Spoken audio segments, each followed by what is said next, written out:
Hi everybody, DTMD1998 here. What a pay-per-view last night, Phil. It was a really good pay-per-view. What a pay-per-view. This pay-per-view was absolutely awesome. So, I don't know if... I don't know where to start. I really... Like these matches were so fucking good. They were so fucking good. Like, I could go down the list and yeah, I mean, Nikki Bella and Carmella started out slow. Baron Corbin and Kalisto, I didn't think anything of that. I was like, this is gonna be mid-card match. It's not something that I'm extremely excited about. I am so glad that I stayed and watched that match. Because it was just so good, and I'm very impressed with everybody on this card. Everybody. I mean, from the pre-show match I watched. That was I can't believe Apollo Crews is actually in the company. We actually saw Apollo Crews today. I mean, we haven't seen Apollo Crews in months. Yeah. I thought he was fucking released from the company. Yeah. Let alone being in the pre-show finally for something. Yeah. That was great. Yeah, it was good. It was good for him to be a part of that. The match I thought was good. You know, it's a good pre-show match. American Alpha getting the pinfall, which is not surprising. Yeah. They're definitely going to be they're possibly going to be the next ones in line for the tag team championships. They should be, at least. Once Slater and Rhino get their rematch. Yeah. But yeah, High Bros did good too. I love the High Bros. And the Vaudevillains, Ascension, and Kurt Hawkins.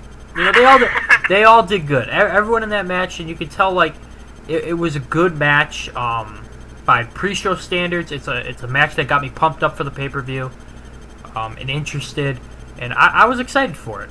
So, but you mentioned the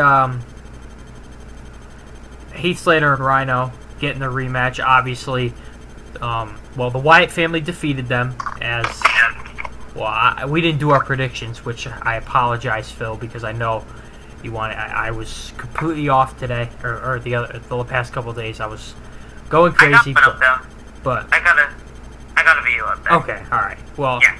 I picked the Wyatt family to win that match. Yeah, me too. I was very impressed with the match.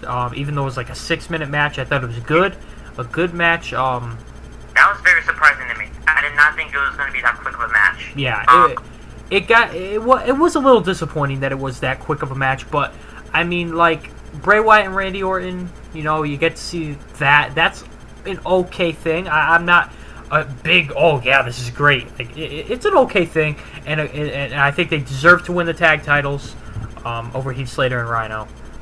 Yeah.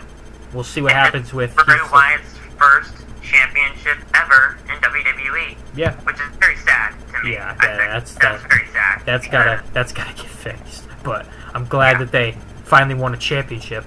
Because now I have a question for you. Oh boy. Earlier on today, I heard. Well, it's not a rumor. It's pretty much like a suggestion. You know how the New Day at first were using the Freebird rule to do tag team championship defenses? Once it could be, you know what I'm talking about. Yeah. I know what the Freebird rule is.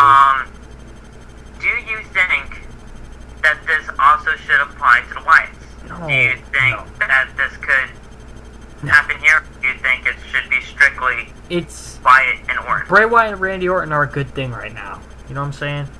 Yeah. It's working with Bray Wyatt and Randy Orton.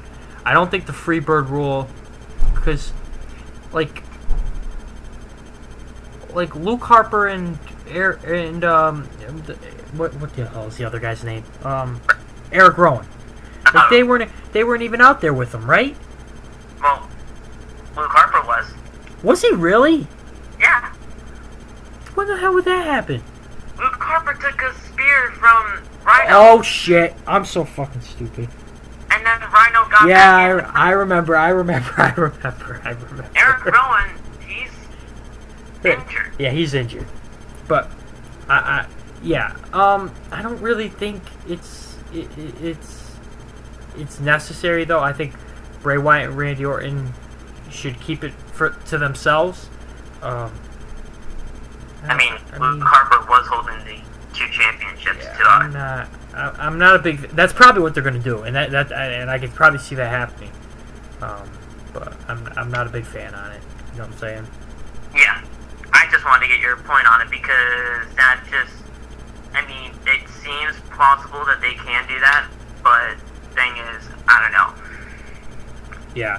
It could kind of seem out of place, but it could turn out to be something great. So who knows? But yeah, that match though, it was a good way. It was a good way to end it. Like that sequence of like ending moves was pretty good. We saw a spear to Luke Harper from Rhino.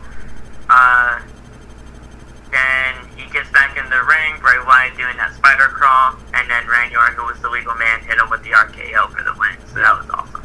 But yeah, that was a good match. I enjoyed that, and I got 1 for 1 in that in the first match. Yeah. So that was good.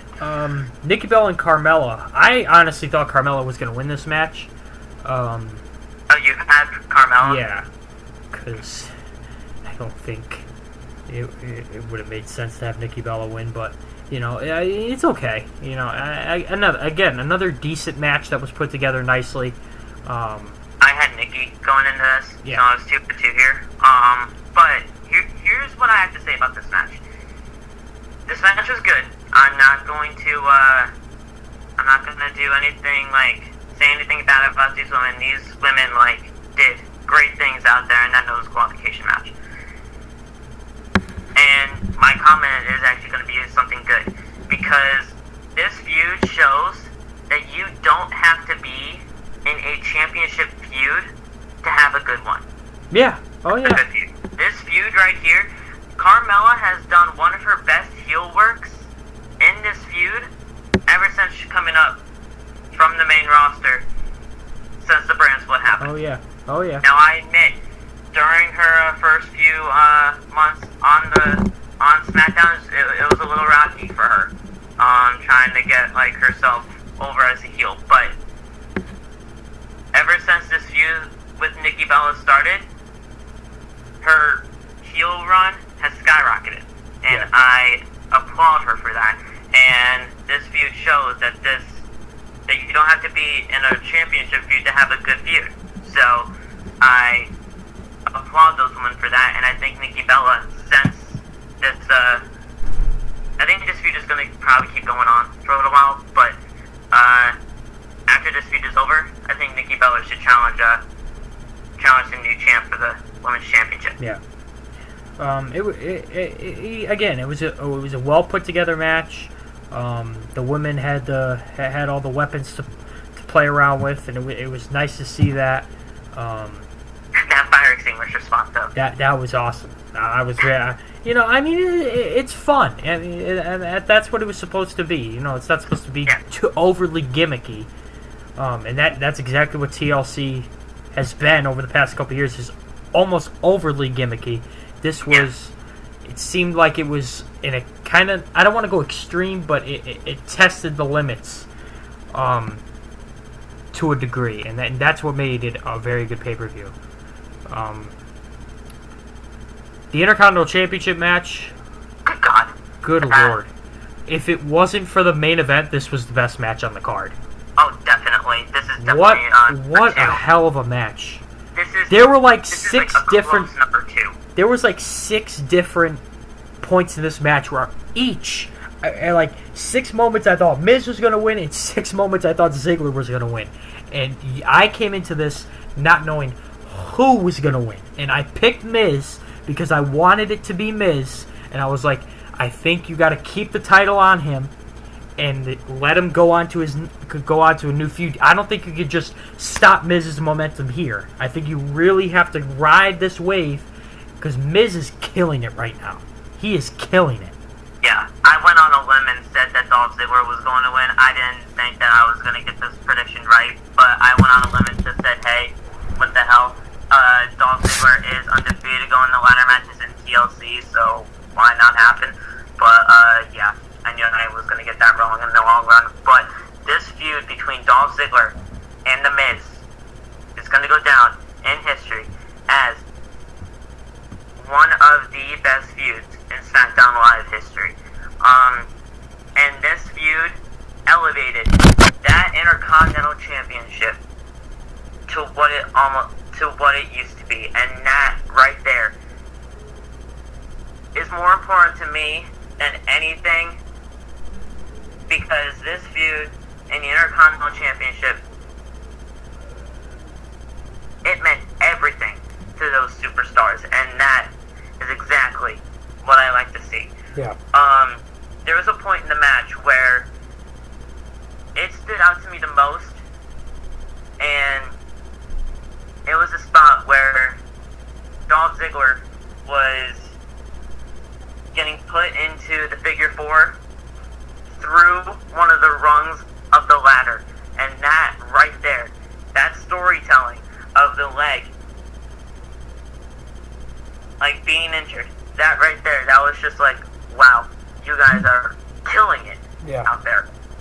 And when Dolph Ziggler pretty much took the ladder away from The Miz, and The Miz was hanging on from the championship, and he fell, I legitimately thought that he actually kind of got injured, The Miz. But through the storytelling and through the climb to get to the championship, you could just tell The Miz is just amazing. Yeah. In that selling and in the story. So, The Miz, now it's day 20 of this championship reign. But, I want to see where he keeps going. Please, keep the title on The Miz. I don't care. Yeah. I want to see where this goes. Miz is killing it right now, and hats off to him. He's doing a hell of a job. Dolph Ziggler, it seems like his career has been rejuvenated from where it was. This feud really, really helped him, even though he didn't win it. I mean, this feud really made him interesting again, and I think his career is elevated. Where do you think Dolph will go from here? He could go to any feud, any other feud. He really can. I really don't know. I mean, he could go and really do anything. I think Dolph Ziggler really needs to win a couple feuds. Yeah. I mean, this feud made him relevant again, but he needs to win a couple. And I think that's where he's going to go. He's going to win 2 or 3 to get into WrestleMania season, and I think he's going to, have a big WrestleMania. I predict Dolph Ziggler's probably going to have a big WrestleMania for what he's going to do, and I'm excited to see it. Baron Corbin and Kalisto. Oh my lord! A match that I thought was going to be like total squash bathroom break. I was like, bathroom break, yep. And I'm so glad I didn't. This match was very, very, very good. Like, yeah. I mean, here's everyone knows this. I am a guy who will get on WWE if they are not doing what I believe is the right thing. They did the right thing. They are proving me wrong on SmackDown and saying, and making things interesting. This match was very good. Yeah. Baron Corbin, that finish was perfect. I mean, you didn't know who was going to win. I mean, and I was interested to know who was going to win. It's not like, get the match over with and you don't care who's going to win. I mean, it's like, yeah. But I was like, oh my god, like they're doing crazy things. Like these chairs, like, what, a chairs match? I was like, what's going to be interesting about a chairs match? That's the problem I have with this match, is that it was a chairs match to begin with. It's a gimmicky kind of match where you could only use chairs. Yeah. That's like, no, don't do that.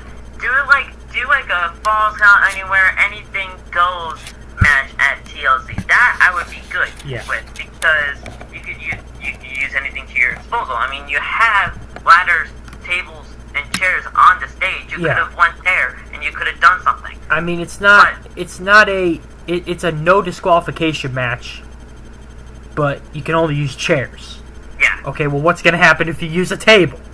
You're gonna get disqualified? You're gonna get disqualified? I mean, I think it needs more thinking. I'm not a big fan of the chairs match. I never have been. Yeah, I've never had one either. That's why I was gonna give it shit. The match was very good. It felt like a no disqualification match. It felt like, they were brutally hurting each other. Baron Corbin, storytelling perfectly with this. It was Baron Corbin just overpowering Kalisto. It was literally basically the big, not the best storyline you could possibly think of, but the best you could think of with these guys, at least, David versus Goliath. Yeah, I mean, I think the most compelling part of that match was when Baron Corbin, if you remember, when he was walking around with the chair and he was swinging it, and Kalisto was having to move. It was like Baron Corbin is trying to overpower Kalisto. Kalisto has to avoid it with his speed. That was the whole match right there, and you knew, that's what it was. It was overpowering power versus speed, and who was going to win, and, well, obviously Baron Corbin came out on top. Baron Corbin, mark my words here, I'm going to have to say that, because, mark my words, Baron Corbin is going to be a major player in 2017. Mark my words, because Baron Corbin... First of all, he deserves it. You gave the man the Andre the Giant Memorial Battle Royal. It only took you 9 months to figure out that, oh, gee, maybe we should do something with this guy. Yeah. I mean, Daniel Bryan, here's the thing. That's storyline reasons on, why he's, hating on Baron Corbin right now is, you're doing, two dangerous things or whatever. But here's the thing. Baron Corbin deserves it. And The Miz winning the Intercontinental Championship, I think the Baron Corbin should definitely be in contention for the Intercontinental Championship. Yeah, oh yeah. He has to be in the main card. He has to be in the mid card at least. Oh yeah. I mean, that's why I was saying Dolph Ziggler, because, I don't want to revisit the feud again, but Dolph Ziggler and Baron Corbin, the heel versus the face kind of feud for the Intercontinental Championship, that's what I was going with. Yeah. But, now that The Miz is the Intercontinental Champion, a heel versus heel, that might not always go well. I'm not big on Miz versus Baron Corbin.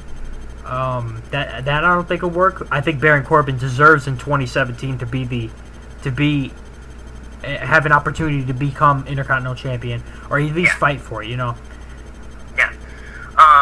But yeah, Baron Corbin, major player in 2017 for sure. What? Because he deserves it. Yeah. A match it almost felt like, and I'm not trashing the women at all. The women had a great match. The only thing I would say as criticism, and what I would have done differently, the finish almost seemed a little too soon. Usually when a crowd goes up, up, up, up, and then when it gets to that peaking, that's when you go ahead and you finish it. Yeah. It seemed like the crowd was just starting to get into it. Like they were right there, and it seemed like the match just got finished a little too soon. And obviously Becky got thrown through the table, which I was like, whoa! It almost seemed really quickly. But again, I thought it was a good match. Not great. It was a good match put together. The women did a great job. Again, these young women, Alexa Bliss and Becky Lynch. I mean, Alexa Bliss, who, in my opinion, probably is the best woman on SmackDown. Even though people would say Becky, I am going to go with Alexa Bliss hands down. She's the best on the microphone. Hands down, best on the microphone. She's a good enough wrestler to hang with Becky Lynch, who I think Becky Lynch is a superior wrestler to Alexa Bliss, but I mean Alexa's just so amazing on the microphone. It's unbelievable. You have to give the championship to a person that I believe that could keep this championship in a way that you will nullify it as pretty much like important. And I'm not saying that Becky Lynch didn't make the championship important, but when you have as good as a heel as Alexa Bliss is, you just gravitate towards her in a way that no other heel can really go. Yeah. Because the way that everything in this match happened, it was magic for Alexa Bliss. It really was, and I was, I don't know what else I could say. I mean, the women are putting on a show on SmackDown. I wish it was the same on Raw. But SmackDown is, oh my god, like this 100% is the A brand. 100%. Now, did you watch Talking Smack? I watched the beginning of it. I think the beginning is when they were talking about James Ellsworth and what happened. Yeah. I think I saw Alexa Bliss on there talking about her mom. Her mom. Now, yeah, that's what I was going for. Yeah. Alexa Bliss talking. She was talking about her mom and all that, and how she's getting like all emotional. I thought we legit saw a double turn right here, with Becky Lynch saying after, like in the aftermatch interview. I don't know if it was actually with Charlie, but in the aftermatch interview saying, oh yeah, like I don't feel like it's right that you like are shoving a microphone in my face, all that stuff. I thought that was like technically a heel turn in a way. And then Alexa Bliss talking about her mom and like how she's getting all emotional. I thought that was a face turn. I thought we actually saw a double turn here at TLC between the two women. But then Renee Young asked what in Alexa Bliss's mind were like stupid questions and just turned right back into the bitchy heel that Alexa Bliss is. And I like Alexa Bliss as a heel more than a face. Yeah. I mean, even though I've never seen Alexa Bliss as a face, so I really wouldn't know what Alexa Bliss is as a face, but the bitchy attitude that Alexa Bliss has for her heel is perfect for her, and she needs to stay a heel as a champion. So, yeah. But I wouldn't mind Becky Lynch turning heel as well. That's what I was. She was that's a heel in NXT, wasn't she? She was a heel in NXT, and she was doing amazing work in NXT as a heel. So, I would not mind that. But that's what I was seeing. I thought, like from my point of view, I thought we were actually seeing a double turn, but it didn't turn out to be that way. Yeah. But the match was good. The table spot for Becky Lynch, and she pretty much just got powerbombed through the table by Alexa Bliss. That it ended too quickly, in my opinion. The match. It didn't seem like a forced kind of ending, but no, it seemed too soon. Yeah, it just seemed really quick because that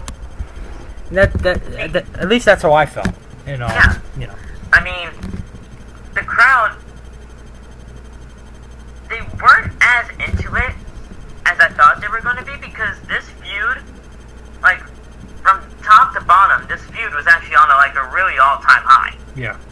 And I'm not trying to downplay the booking, but the table stipulation, I think that is kind of what brought this feud down a little bit at the ending of it, because the crowd, I don't know what you felt the crowd was like, but I kind of felt like the crowd was almost kind of dead. They were match. They were definitely on the downside and I think it really came from the Miz and Ziggler. Yeah. And they were starting to go down. They were just exhausted from that match. Yeah. Because you could sense it in the beginning of the Ambrose and AJ Styles match. They were down from at the beginning. Yeah. And then it's just how it is sometimes. Yeah. So what I was saying is the table match kind of took it away. I think, in my opinion, tables match stipulation out of it, and we could have just had a no disqualification match between these two. And I think it would have been perfect. I think it would have been better, in my opinion. Yeah. Just to see it in that kind of way. And my dog is barking.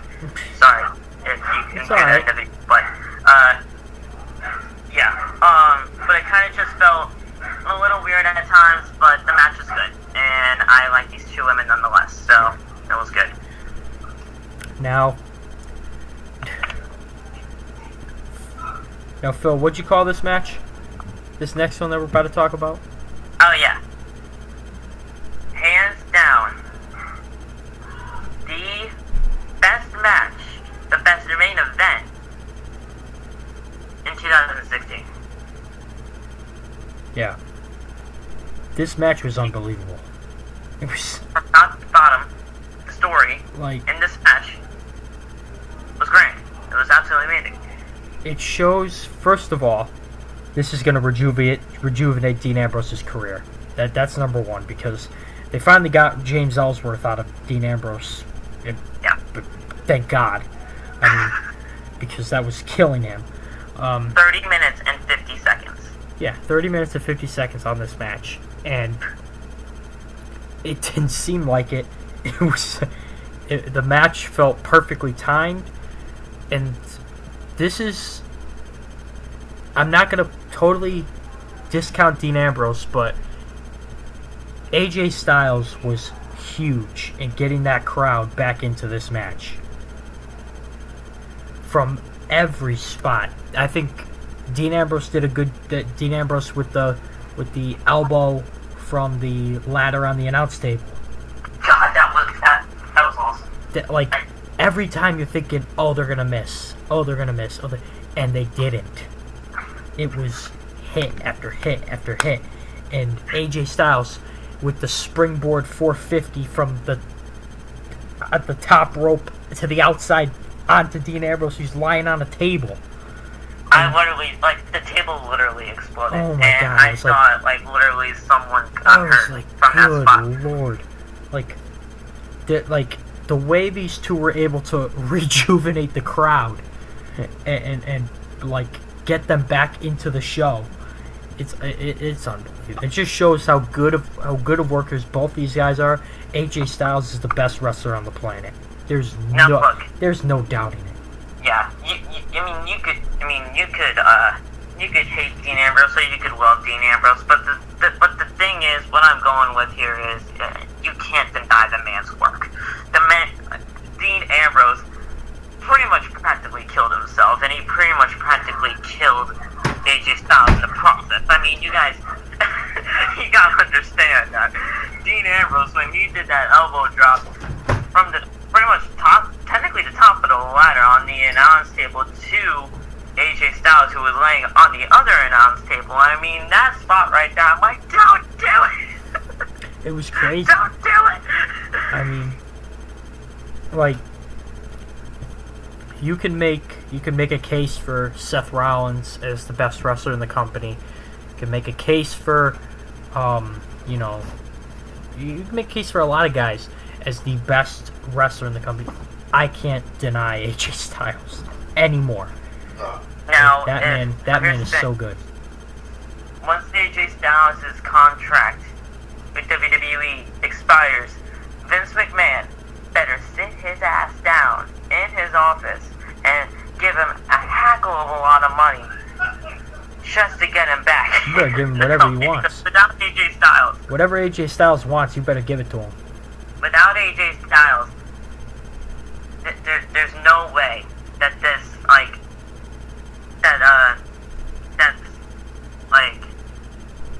there's no way that the WWE World Championship picture would be as, well, it's the WWE World Championship. It's going to be credible no matter what, but as credible as it is right now with AJ Styles.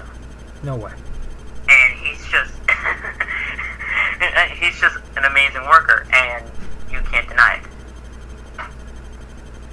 God, wouldn't it be great if we had John Cena right now? That SmackDown would just be it'd be off the charts. It'd be even better than what it was. Oh my God. I mean, John Cena's been out of the world title picture for a long time now. I would not mind if we saw a World Championship, either rivalry or him holding one once again. I mean, he is like, I don't know. You can really have and really look at it like the three best workers in the company on SmackDown. You really can look at it and say AJ Styles, Dean Ambrose, and John Cena are the three best workers in the company. Oh yeah. I know people make the case for Seth Rollins. I'm on the record saying Seth Rollins is the best wrestler I've seen since Shawn Michaels, talent-wise. Yeah. How do I argue with AJ Styles and what they did last night? I mean, I don't know what to do. It's unbelievable. AJ Styles, like, he's gonna have one hell. I mean, he's already had one hell of a championship reign. But whatever happens after this, leading into the Royal Rumble, leading into whatever the pay-per-view is for them after the Royal Rumble, and then finally at WrestleMania, if he's holding it for WrestleMania. Which he should be. Yeah, which he really should. It's going to be an amazing 2017 for AJ Styles, like it's not already been an amazing 2016 for AJ Styles, considering. I mean, I don't know how you can vote this guy as not Superstar of the Year. I really don't. I don't know how you can't vote. Or at least in contention. I mean, come on, give him at least in contention. He has killed it. So, yeah. They were chanting Undertaker though during the match. Yeah, and I was like, oh boy, like they're not interested. They're wanting the match to be over so Undertaker could come out, which Now, I was like, that went back to what I was saying early on in one of your other videos, saying Undertaker versus AJ Styles. Yeah, that could still possibly happen. Good lord. I mean, I don't know. Who knows? And I've brought it up on my channel too that that it could be Undertaker versus AJ Styles at the Royal Rumble, and then we could see Undertaker with the World Championship heading into WrestleMania for a match with John Cena. Yeah, who knows? Because that's what I have. That's what I'm thinking of. Because you have The Undertaker taking on AJ Styles for the WWE World Championship at the Royal Rumble. Undertaker wins against AJ Styles. I don't want his championship reign to end at the Royal Rumble, but if it so happens, Undertaker wins the championship at the Royal Rumble. John Cena comes back in the Royal Rumble match, wins the Royal Rumble. Undertaker versus John Cena in the main event of WrestleMania for the WWE World Championship. In a career versus title match, John Cena wins the 16th World Championship and Undertaker retires at WrestleMania 33 in the sunset. Yeah. That's what I have planned. Yeah. That seems like a good storyline to me. I'll be okay if that's what they do. First of all, I think John Cena versus Undertaker should be Taker's last match anyway. Yeah. But again, that's not up to me. I don't even think it's up to the creative team or Vince McMahon. That's up to the Undertaker, who he wants to fight for his last match. I think Undertaker's earned that. Here's the thing, you give whatever he wants, because whatever he wants, that is what's important right now, is what he wants to do and what makes him happy for his career and his legacy to live on. Because I mean, he's earned it. I mean, I'm not. If I was Undertaker, if those people in suits and with a clipboard are going to tell me who I'm going to wrestle at WrestleMania and I don't want to do it, who the hell are you to sit there and tell me who I'm going to wrestle if I don't want to do it? Like, do you know who I am? Yeah. I've given 20 plus years in this company. I've given like over a quarter of a century. He's earned the right to pick his last opponent in the company. Yeah. I've given a quarter of a century. You better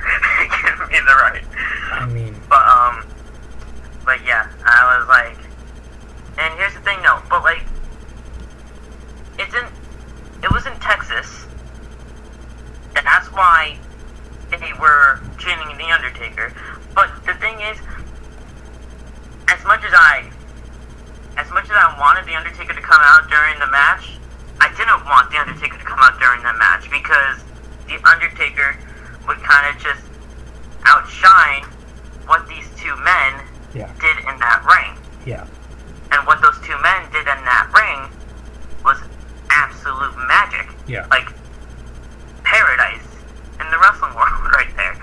So, like I said, as much as I wanted him to come out just to see this feud start with AJ Styles and The Undertaker, I didn't want it to happen. Let it happen on the Tuesday of SmackDown. Yeah. Or something. Maybe. I don't know. But... No, not during that match. Yeah, not during that match. I mean, James Ellsworth was kind of already, like, enough of it. Well, I knew James Ellsworth was coming out. Oh, well, yeah, we all pretty much knew that, but... yeah. But yeah. TLC. If I had to give it a rating out of, like, 5 stars or whatever, I know I'm not trying to turn this into a rating show. It's very close to 5 stars in my opinion. It really is. I mean, it was so well put together. The matches were good. They were interesting. They kept me interested. I don't know what I would rate it. It's got to be a high 4s. I mean, it wasn't perfect. I don't think any show is perfect. No, not every show is perfect, but this was damn near. This was by far one of the best shows. I mean, you have, it's TLC. You would think, like, from the build-up of this pay-per-view, you were going to see a chairs match, you were going to see a table match, you were going to see a ladder match, and obviously you were going to see a TLC match. But some people were saying that you don't need a chairs match in a TLC pay-per-view. Now, while I can agree with that to some extent, that match between Baron Corbin and Kalisto, you can't deny that work. That work was great. Yeah, that was good. The table match between Becky and Alexa, that was good for what it was. Mm-hmm. The ladder match, obviously, that was just tremendous. And then, obviously, the TLC match was absolutely paradise. But this pay-per-view is relevant now again because of what all these people did. Yeah, I think So, the last TLC, wasn't that when Roman almost did what we wanted and was gonna do what we wanted? Wasn't that when Roman just went ballistic? yeah. That, I think, I'm pretty sure last year it was. I wasn't trashing on TLC at all last year. I think that it yet again was a good pay-per-view. The ending with Roman just going absolutely nuts was great. Yeah, it was a Sheamus defeating Reigns in a TLC match. Yeah. Alright, well, that's it. That's all I gotta say. Yeah. Great pay-per-view. I can't wait for the, now we have Roadblock to worry about, and then the Royal Rumble, so Yeah. that'll happen. And, San Antonio, and then the Royal Rumble, so we'll, take over San Antonio, I mean, so, yeah, it's gonna be a good 2017, I think. I think too. It's gonna be great. So, what a review. Alright. Have a good one. See ya.